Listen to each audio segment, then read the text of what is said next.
बहुत समय पहले की बात है, जब धरती पर रातें चांदनी से धुली होती थी और नदियों के किनारे कोई अकेले बांसुरी बजाता तो लगता समय ठहर गया है। ऐसे ही एक समय में अमृतगढ़ नाम का एक राज्य था, जहाँ की हवा में संगीत बजता था और जंगलों में जादू चुपचाप सांस लेता था। इस राज्य की राजकुमारी थी अनन्या, ना केवल सुंदरता की मिसाल बल्कि एक ऐसी आत्मा जो हर रहस्य की गहराई में उतर जाने को बेताब रहती थी। वह एक साधारण राजकुमारी नहीं थी। उसे शाही भोज से ज्यादा महल की छत पर बैठकर तारों को निहारना पसंद था। पक्षियों की भाषा वह समझने की कोशिश करती थी और हर उस आवाज पर ध्यान देती जो औरों को सुनाई नहीं देती। लेकिन एक आवाज थी जो सिर्फ उसी को सुनाई देती थी। हर पूर्णिमा की रात जब चांद पूरे शबाब पर होता और उसकी रोशनी महल की झरोखों से भीतर उतरती, तब अनन्या के कक्ष में एक बांसुरी की धुन घुलने लगती। इतनी मधुर, इतनी सम्मोहक, कोई उसे भीतर से बुला रहा हो। राजकुमारी के कदम हर बार रुक जाते, सांसें धीमी हो जाती और वो आवाज उसकी आत्मा को छू जाती। लेकिन उस धुन का स्रोत कभी न दिखता। राजा से पूछा, जवाब तुम्हारे मन का भ्रम होगा। राजगुरु से पूछा, उन्होंने कहा, यह कोई संकेत हो सकता है, ध्यान दो। सैनिक भेजे, वापस आए और बोले, राजकुमारी वहां कुछ भी नहीं है। पर अनन्या जानती थी, कुछ तो है, कुछ ऐसा जो हर पूर्णिमा उसकी ओर खींचता है। और फिर एक दिन उसने निर्णय ले लिया। पूर्णिमा की रात थी, महल सो चुका था, दासियां अपने कमरों में थीं। अनन्या अपनी खिड़की से बाहर झांकी। धुन फिर से शुरू हो चुकी थी। उसने बिना शोर किए अपनी चप्पलें उतारी, धीरे धीरे कक्ष से बाहर निकली और महल के पिछवाड़े की ओर बढ़ी, जहां से नदी का रास्ता जाता था। चांदनी उसकी साड़ी पर चमक रही थी, पैर घास से भीग रहे थे, पर उसकी नजर उस दिशा में थी जहां से धुन आ रही थी, नदी की ओर। जैसे जैसे वह आगे बढ़ती गई, धुन और स्पष्ट होती गई। उसका दिल जोर जोर से धड़क रहा था, न जाने क्यों। पर कोई डर नहीं था। वह पहुंची उस नदी तक जो अमृतगढ़ की सीमा को छूती थी। चांदनी में वो नदी दुधिया दूध जैसी लग रही थी। और वहीं एक चट्टान पर कोई बैठा था, एक युवक, सफेद वस्त्रों में, खुले बालों वाला। उसकी पीठ की ओर झुककर एक बांसुरी होठों से लगी हुई थी। धुन वहीं से आ रही थी। अन्या कुछ पल स्तब्ध खड़ी रही, फिर धुन बंद हुई। उस युवक ने धीरे से आंखें खोली, जैसे उसे पहले से पता हो कोई आ रहा है। वह उठ खड़ा हुआ, धीरे धीरे, बिल्कुल शांत आवाज में बोला, आ गई तुम? अन्या ने घबरा कर पूछा, तुम कौन हो? उसने मुस्कुराया, जैसे उसकी आंखों में कई जन्मों की कहानियां दबी हो। बस एक धुन जो तुम्हारी आत्मा तक पहुंचती है। अन्या चौंकी, क्या तुम इंसान हो? उसने सिर झुकाकर कहा, कभी था, अब शायद नहीं, शायद आधा। तुम हर पूर्णिमा यहाँ क्यों आते हो? उसने फिर पूछा। वह कुछ पल चुप रहा, फिर बांसुरी को धीरे से नदी में छुआया और बोला, क्योंकि ये नदी मेरी शरण है और तुम उस रहस्य का हिस्सा जो मुझे यहाँ तक खींच लाया। अन्या की सांसें तेज हो गईं। कुछ तो था इसमें जो डराता भी था पर खींचता भी। वह कुछ आगे बढ़ी, लेकिन युवक ने हाथ उठाकर रोक दिया। अगर तुम मेरे करीब आना चाहो तो एक शर्त है। अनन्या ने आश्चर्य से उसकी ओर देखा। कभी मुझसे मत पूछना कि मैं कौन हूं या मैं कहां से आता हूं, और अगर पूछ लूं तो सब टूट जाएगा। मैं, नदी, ये संगीत, सब। कुछ क्षण के लिए सब शांत हो गया। बस नदी की लहरें और हवा में तैरती उस धुन की अंतिम गूंज। उस रात के बाद कुछ भी पहले जैसा नहीं रहा। अन्या हर दिन, हर रात उसी धुन की याद में खोई रहती। महल की दीवारें उसे अब कैद लगने लगी थीं। सजावट, आराम, सोने की चूड़ियां अब उसका मन नहीं बहलाती थीं। वो बस गिनती थी चांद के बढ़ते आकार को, जैसे किसी और दुनिया की पुकार हो जिसे वो अनसुना नहीं कर सकती थी। और फिर आई अगली पूर्णिमा। उस रात वो पहले से तैयार थी, ना कोई डर, ना कोई संकोच, बस एक बेचैनी उस रहस्य को फिर छूने की। वो फिर से उसी रास्ते से नदी तक पहुंची और वहां वह फिर मौजूद था, बिल्कुल वैसा ही, चट्टान पर बैठा, धुन में डूबा। इस बार वो थोड़ा मुस्कुराया। तुम लौट आई। अनन्या ने सिर हिलाया। तुम्हारी धुन ने मुझे लौटने पर मजबूर कर दिया। उसने बांसुरी को अपने पास रखा और नदी की ओर देखते हुए बोला, हर आत्मा की एक धुन होती है राजकुमारी, और जब दो आत्माएं मिलती है जिनकी धुनें एक जैसी हों तो ब्रह्मांड उन्हें बार बार मिलाता है। अन्या कुछ समझ नहीं पाई, पर उसके शब्दों में कोई झूठ नहीं था। उसके स्वर हवा में लहराते हुए किसी प्राचीन गाथा की तरह लग रहे थे। तुम अब भी नहीं बताओगे तुम कौन हो? उसने फिर पूछा। उसने आंखें मूंद लीं। मैं एक श्राप हूं जो खुद को पूरा होने से रोक रहा है। श्राप? अनन्या ने फुसफुसाया। उसने नदी से एक मुट्ठी पानी उठाया और कहा, मैं यहां हर पूर्णिमा आता हूं क्योंकि ये नदी मेरा एकमात्र आश्रय है। क्यों? अनन्या ने और भी निकट आकर पूछा। वह चुप रहा। कुछ देर तक केवल पानी की आवाज और चांद की चमक उनके बीच थी। फिर अचानक उसकी पीठ पर कोई निशान चमकने लगा। अन्या पीछे हट गई। ये क्या है? उसने धीरे से बांसुरी उठाई और कहा, यह उस श्राप का चिन्ह है जिसने मुझे एक नदी का बंदी बना दिया है। मैं इस भूमि का राजकुमार था, पर अब केवल एक आवाज बनकर रह गया हूं। अनन्या की सांसें थम गईं। तुम राजकुमार हो? था। लेकिन अब इस संसार का कोई अधिकार नहीं बचा मेरे पास, ना राजी, ना परिवार, सिर्फ ये नदी। क्यों? क्या हुआ था तुम्हारे साथ? उसने उसकी ओर देखा गहरी आंखों से। फिर बोला, कभी इस नदी के पार जललोक था, एक रहस्यमय संसार जो केवल विशेष आत्माओं के लिए खुलता था। मैंने वहां जाने की कोशिश की, वहां एक राजकुमारी से प्रेम कर बैठा, लेकिन वो प्रेम सजा बन गया। उसके पिता जलराज एक श्राप दे गए कि मैं जब तक अपने असली प्रेम को ना पहचान लूं, मैं इस धरती पर अधूरा रहूंगा। हर पूर्णिमा केवल कुछ घंटे मैं इस चट्टान तक लौट सकता हूं और वही धुन बजा सकता हूं जिससे मेरी आत्मा जुड़ी है। अन्या की आंखों में आंसू थे। तो मैं? उसने धीमे से पूछा। वह मुस्कुराया। तुम्हारी आत्मा वही धुन दोहराती है जो कभी मैंने जल्लोक में किसी के लिए बजाई थी। तुम्हारी आत्मा ने मुझे फिर से ढूंढ लिया है। लेकिन अगर तुमने सच जान लिया तो या तो मैं मुक्त हो जाऊंगा या सब कुछ खत्म हो जाएगा। अन्या का मन अब द्वंद में था। उसके सामने एक रहस्य, एक प्रेम, एक श्राप और एक आत्मा जो सिर्फ धुन के जरिए बात करती थी। रात गहरी हो चुकी थी।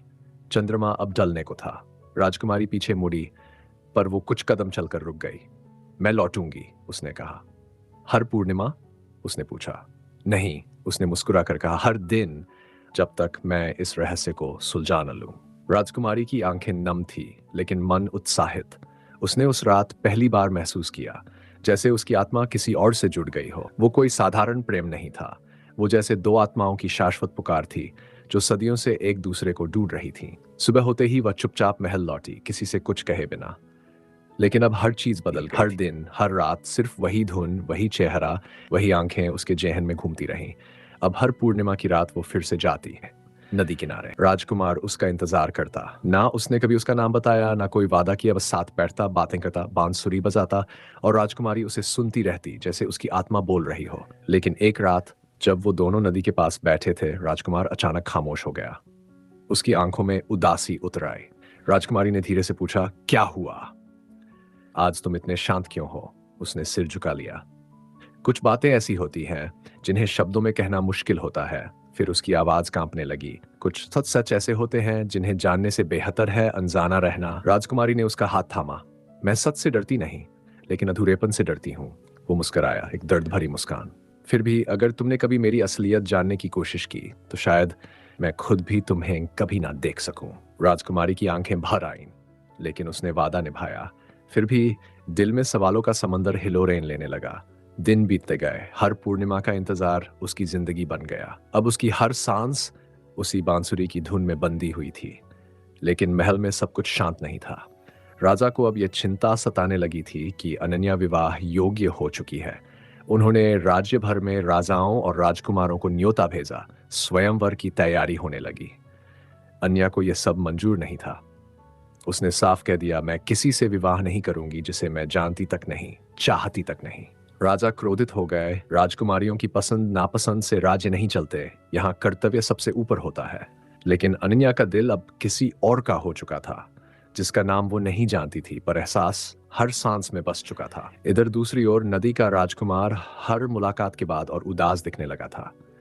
उसकी धुनें अब और भी भावुक हो चली थीं, जैसे कोई अंतिम अलविदा पास आ रहा हो। एक रात राजकुमारी ने धीरे से पूछा, क्या तुम्हारे पास कोई विकल्प नहीं? क्या हम इस दुनिया में साथ नहीं रह सकते जैसे आम लोग? राजकुमार ने कुछ नहीं कहा, बस बांसुरी को होंठों तक ले गया और ऐसी धुन बजाई जो शब्दों से कहीं ज्यादा कह गई। वो धुन जैसे विदाई की थी, जैसे किसी टूटे हुए वादे की थी, जैसे कोई लहर धीरे धीरे किनारे से दूर जा रही हो। वो अचानक उठा। अब मुझे जाना होगा। उसकी आंखों में कुछ था जो पहले कभी नहीं देखा गया था, एक डर, एक उलझन और एक आखिरी नजर। राजकुमारी ने उसका हाथ थाम लिया। क्या हम फिर मिलेंगे?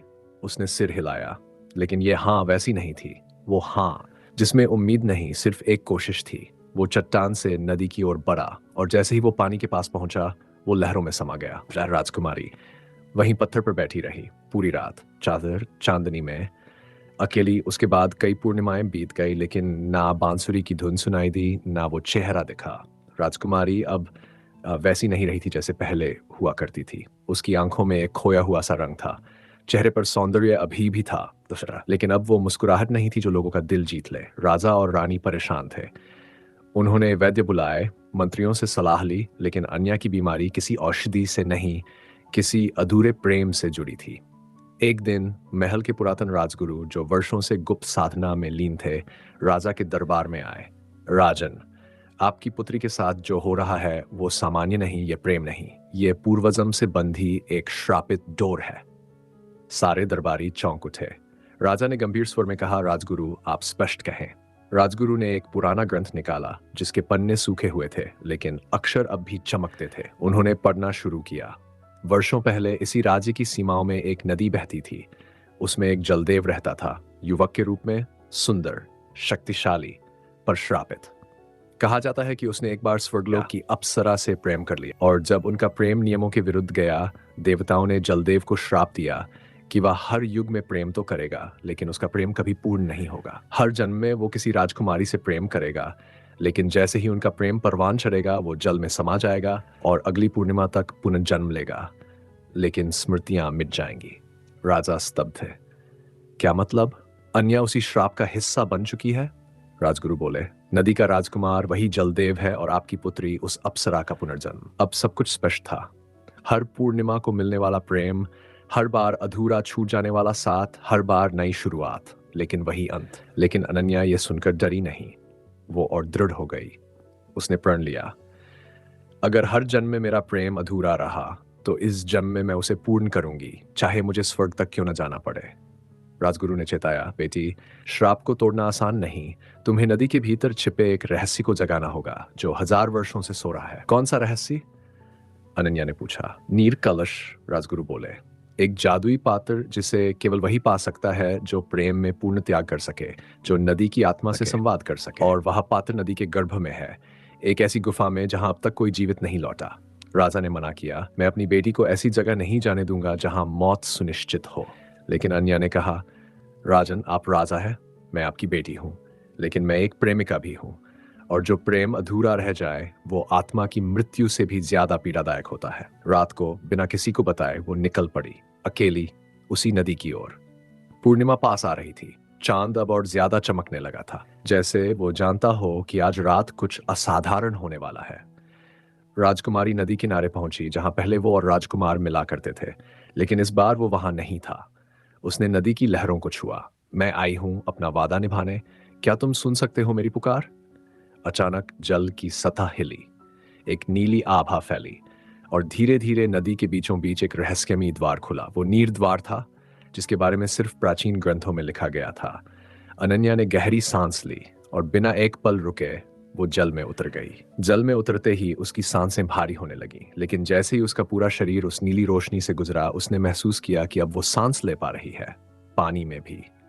नीरद्वार के उस पार एक रहस्यमयी जल गुफा फैली हुई थी, नीली जैसी रोशनी, अनगिनत चमकते शैवाल और चारों ओर एक ऐसी नीरवता जो डर से ज्यादा आध्यात्मिक लगती थी। राजकुमारी आगे बढ़ी, हर कदम के साथ जल की सतह जैसे उससे बातें कर रही थी।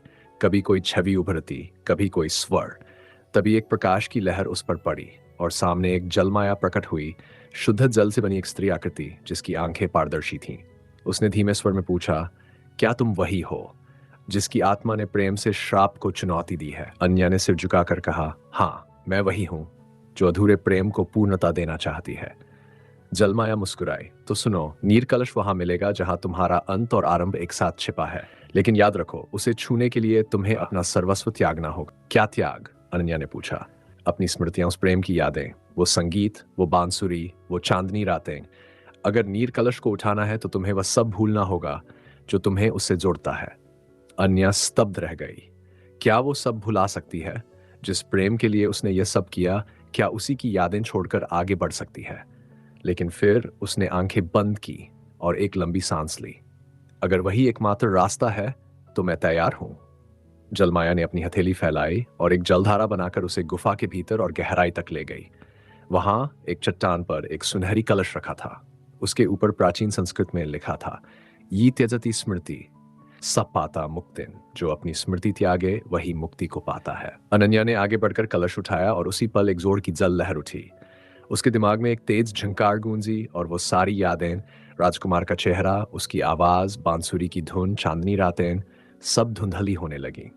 लेकिन इसी पल एक दूसरी शक्ति ने हस्तक्षेप किया। किसी अदृश्य शक्ति ने जैसे उस स्मृति को पूरी तरह मिटने नहीं दिया। एक आवाज गूंजी, उसका प्रेम इतना सच्चा है जैसा भूलना अब संभव नहीं। इस आत्मा ने वो कर दिखाया जो किसी और ने नहीं किया था। कलश से एक नीली रोशनी निकली और पूरी गुफा में फैल गई। उस रोशनी में एक आकृति उभरी राजकुमार की, लेकिन अब वो एक सामान्य मानव नहीं था। वो था जलदेव, अपने वास्तविक रूप में, लेकिन उसके चेहरे पर विस्मय था। तुम यहां? उसने पूछा। हाँ, अनन्या बोली, मैं आई हूं तुम्हें वापस लेने। अब नहीं रहने दूंगी तुम्हें इस श्राप में बंद। राजकुमार की आंखें भर आईं। तुमने मेरी खातिर अपना सब कुछ दांव पर लगा दिया। और तभी नीर कलश से एक स्वर्णिम बूंद बाहर गिरी दोनों के ऊपर, और एक शक्तिशाली कंपन के साथ गुफा की सारी दीवारें चमक उठीं। श्राप टूट गया। श्राप टूटते ही जल गुफा की दीवारें एक एक करके उजाले में बदल गई। नीर कलश की रोशनी अब धीमे धीमे धरती के आकाश की ओर उठने लगी। राजकुमार की देह, जो अब तक जल का ही अंश थी, धीरे धीरे मानव रूप में परिवर्तित होने लगी। उसका चेहरा अब और भी शांत, उसकी आंखें अब और भी गहरी। वह अन्या की ओर बढ़ा। अब मैं स्वतंत्र हूं। तुम्हारे प्रेम ने मुझे जीवन दिया है। अन्या मुस्कुरा उठी, लेकिन उसकी आंखों में एक अजीब सा खालीपन था। राजकुमार ने गौर किया। तुम ठीक हो? वो कुछ पल चुप रही, फिर बोली, मैंने जो शर्त मानी थी उसका प्रभाव शायद अब शुरू हो गया है। तुम्हें पहचानती हूं, लेकिन वो धड़कन, वो जुड़ाव अब जैसे अधूरा सा लग रहा है। राजकुमार उसका हाथ थामते हुए बोला, नहीं, हम उसे फिर से संजो लेंगे। मैं हर एक पल दोबारा जीऊंगा तुम्हारे साथ, ताकि तुम्हें हर याद, हर एहसास दोबारा मिल सके। राजकुमार ने बांसुरी उठाई, जो अब भी नदी के किनारे रखी थी। उसने एक धुन छेड़ी, वही जो अन्या ने पहली बार सुनी थी, और उस धुन के साथ जैसे किसी टूटे हुए पुल के पत्थर फिर जुड़ने लगे हों। अनन्या की आंखों में एक चमक लौटी, एक आंसू बहा, लेकिन उस आंसू में पीड़ा नहीं, प्रेम था। वो उसके सीने से लग गई। अब मैं जानती हूं यादें मिट सकती हैं, लेकिन भावनाएं नहीं। तुम वही हो जिनके लिए मैं सब कुछ छोड़ सकती हूं, बार बार। राजकुमार ने कहा, तो चलो इस बार जीवन जीते हैं, बिना किसी श्राप के, बिना किसी राज के। दोनों सतह की ओर लौटने लगे। जैसे ही वे नीर द्वार से बाहर आए, नदी की लहरें उन्हें सहला रही थीं, मानो वर्षों बाद किसी माँ ने अपने खोए हुए बच्चों को फिर से पा लिया हो। आकाश में पूर्णिमा मुस्कुरा रही थी। राजमहल की ओर लौटते हुए दोनों को लगा जैसे समय ठहर गया है। गांव के लोग, राजा रानी और तमाम दरबारियों ने जब देखा कि राजकुमार, वर्षों पहले खोया हुआ वो रहस्यमयी युवक, अब वापस लौटा है और राजकुमारी के साथ है, तो पूरा राज्य हर्ष और विस्मय में डूब गया। राजा ने आगे बढ़कर कहा, तुम वही हो जिसका इंतजार इस महल ने वर्षों से किया। तुम्हें अपनाने में अब कोई संकोच नहीं। राजकुमार ने सिर झुकाकर कहा, मुझे बस एक चीज चाहिए, उसका हाथ। राजा ने मुस्कुराकर अन्या का हाथ उसके हाथ में रख दिया। और उसी शाम, जब सूरज डूब रहा था और नदी फिर से शांत बहने लगी थी, महल में शहनायां गूंज उठीं। एक श्रापित प्रेम अब जीवन में बदल गया था। लेकिन कहानी यही नहीं रुकी। राजकुमारी अनन्या और राजकुमार अब न केवल एक दूसरे के जीवन का हिस्सा थे, बल्कि नदी और उसके रहस्यों के संरक्षक भी बन गए। हर पूर्णिमा की रात वे उस बांसुरी की धुन को अब दूसरों के लिए बजाते, उन आत्माओं के लिए जो अधूरे रह गए थे, ताकि उनका प्रेम भी किसी दिन पूर्ण हो सके। क्योंकि उन्होंने जान लिया था, प्रेम सिर्फ मिलन नहीं होता, प्रेम वो शक्ति है जो नियति को भी चुका देती है।